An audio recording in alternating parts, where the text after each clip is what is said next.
Hey, what's going on, guys? And today I actually wanted to do an overview and review video of the Wild Badger 20-inch snow thrower. So in this video, what I'm going to do is kind of walk you through the installation. I'll show you some of the different components, really just go through all the functionality and give you some idea of what to expect.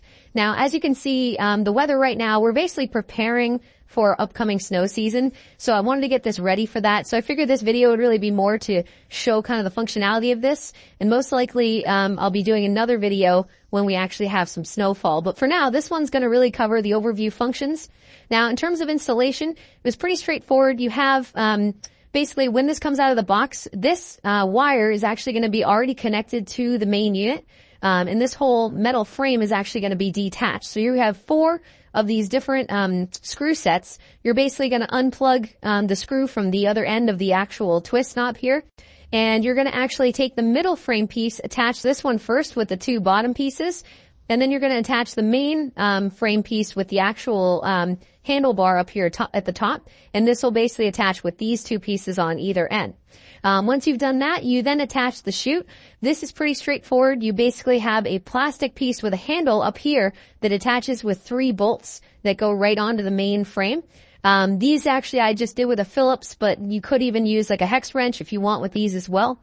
In terms of the last piece for assembly, you have this rod that actually connects to the chute. So if you want, you can obviously adjust this either by moving it this way, or you actually have this handlebar and you can use this to adjust it while you're actually shooting snow, which obviously is going to be much more convenient. So maybe you make a pass, you come back, you can actually turn this, and as you can see, it will rotate this very easily left or right.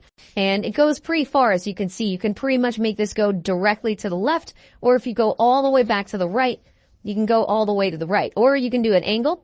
You also have an adjustment option here if you want to change the distance of how far the snow is going to throw. So there's this blue handle here. This basically has small notches that go all throughout, and you can see there's a bunch of them here.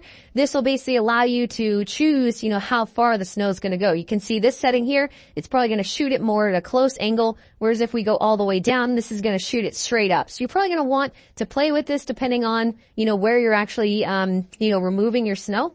Beyond that, you have these nice grid wheels here in the back. So these are going to obviously do fairly well in the snow, but this is actually a light enough unit that if it does get stuck even a little bit, you could even pick this thing up, probably pretty easily. It's really not all that heavy. In the front, you actually have a very, very large blade. You can see this basically encompasses the whole front of the actual piece. This will basically spin and rotate and take all the snow and bring it up through the chute. So it's pretty nice little simple design. This actually also is fully battery powered.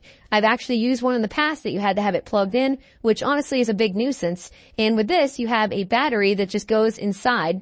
You also have an additional storage. So they give you a label here. You can see this is the working side and then this is the storage side. So you could even get an extra battery and store it in here if you chose to do that. And when the first one runs out, you could always switch it over. According to the manual, you should be able to get upwards of around 2,000 square feet, which is going to be quite a bit. You do have a power indicator here, so if you press this, you can see there's up to 4 LED indicators. It's a 40-volt battery. They do include a charger, pretty standard. You basically just insert this onto the base, and then you have a pretty long power cord here to work with. I usually just keep all my chargers together, and then that way you can charge any of your, electrical devices doing that. I'm going to go ahead and turn it on just so you get some idea of how this works. Basically, as a safety precaution, you have a button here that you're going to push down, and then this bar actually gets clamped down into the back bar. So that way when you're using it, you're basically able to hold both of these, and then when you let go, it's going to stop the entire snowblower. So it's pretty simple. Let's go ahead and start it up.